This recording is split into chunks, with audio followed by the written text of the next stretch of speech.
Hello everyone, good morning. কেমন আছো তোমরা সবাই? আশা করছি অনেক ভালো আছো। তো সাম্যদু লাইফস্টাইলে তোমাদেরকে আরও একবার ওয়েলকাম আমার নতুন একটা ভিডিওতে। তো আজকের দিনটা হলো 15ই আগস্ট, যেদিন আমাদের দেশ স্বাধীন হয়েছিল। সত্যি কি আমরা মেয়েরা স্বাধীন? দেশ তো স্বাধীন হয়ে গেছে 1947 সালে, কিন্তু আজও আমরা মেয়েরা কিন্তু স্বাধীন না। আমার তো মনে হয় মেয়েরা স্বাধীন না। তো যাই হোক, আরজি করের ঘটনাটা কম বেশি তোমরা সবাই জানো। সত্যি তো আমরা কোথায় সেফ? গ্রামে, বাসে, স্কুল, কলেজে, এমনকি নিজের কাজের জায়গাতেও কিন্তু আমরা সেফ না। কবে যাবে আমাদের জীবন থেকে এই রকম কালো দিনগুলো, কালো রাতগুলো? তাই আমিও চাই এই ঘটনার বিহিত হওয়া দরকার। আমি এই ঘটনার তীব্র প্রতিবাদ জানাচ্ছি আর চাইবো সকল মেয়েরা বাড়িতে বসে না থেকে রাস্তায় বেরিয়ে আসো, এই ঘটনার তীব্র প্রতিবাদ করো, যাতে এই রকম ঘটনা দ্বিতীয়বার আর না ঘটে। আমরা যেন স্বাধীনভাবে রাস্তায় চলাফেরা করতে পারি। যাই হোক, আজকে হলো ছুটির দিন, তো সবাই বাড়িতে আছে। তো সবারই আবদার আজকে বাড়িতে বিরিয়ানি রান্না হবে। তো সেই মতোই বাজার দোকান করা হয়ে গেছে। আমি ওদিকে মাংসগুলো ধুয়ে নিয়ে চলে এসেছি, আর মা এদিকে আলু পেঁয়াজ সব কেটে রেখেছে।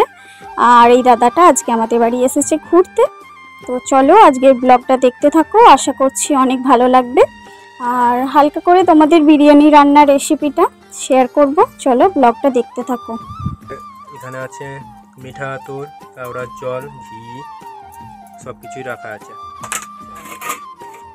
এখানে আছে চাল ভিজানো,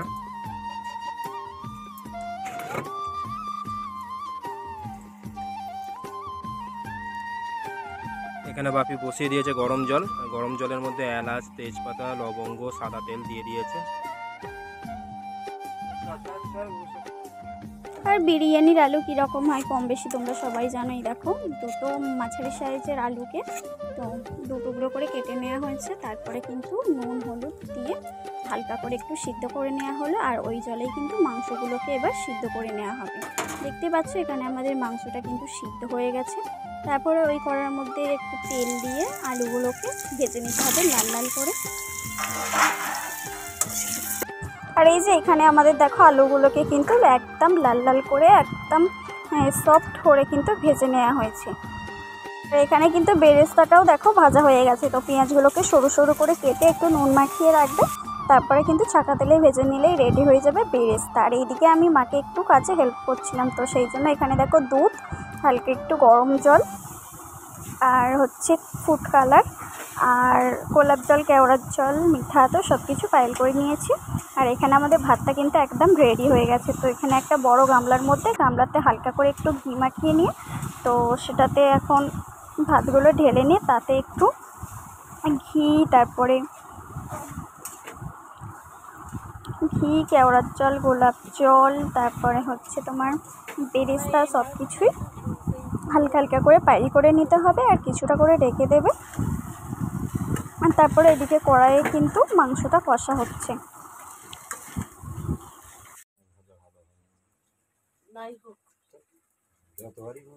বললে শেখার চেষ্টা জিনিস করে মরবো, খেয়ে সারতে হবে সেইগুলো।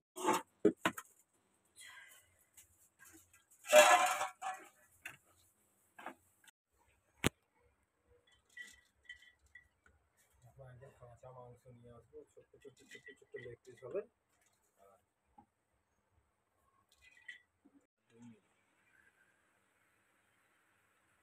আজকের দিন হাতে না দুনি বলতে হবে।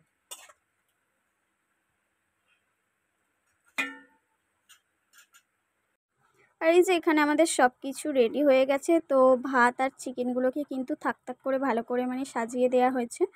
তো প্রথমে চিকেন, তারপরে ভাত, তারপরে আবার চিকেন, তারপরে আবার ভাত, এইভাবে সাজিয়ে দিয়ে তো এখন এই দেখো কাঠের উনুনে আবার জাঁকে বসিয়ে দেওয়া হলো। তো এটা 15-20 মিনিট রেখে দিলেই রেডি হয়ে যাবে আমাদের বিরিয়ানি। তো চলো এদিকে আমি স্যালাডটা কেটে নিই। এই যে তোমাদের দিদি ভাই এখন স্যালাড করতে বসে পড়েছে। শসা আর কি, পেঁয়াজ কই বার করো।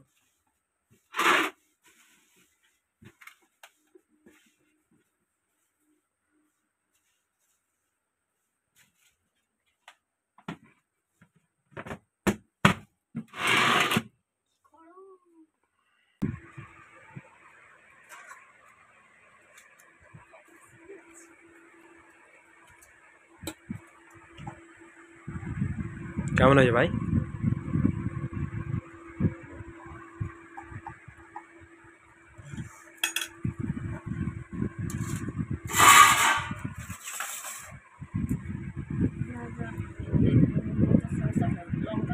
তো এদিকে বিরিয়ানি রেডি হয়ে গেছে আর মা সবাইকে বেড়ে বেড়ে দিয়ে দিয়েছে। আর ওদিকে ভাই তো খেয়েই নিয়েছে, শুনলে ভাই বলল ভালোই হয়েছে। আর আমিও এখানে খেলাম, দেখো খুব সুন্দরই হয়েছে বিরিয়ানিটা। মানে দোকানে তো একটু তেল ঝাল মশলা বেশি দিয়ে যেমন হেলদি হয়ে যায়, তো ঘরে কিন্তু ভালোই হয়েছে। তো চলো আজকের ভিডিওটা এই পর্যন্তই, দেখা হবে নেক্সট ভিডিওতে।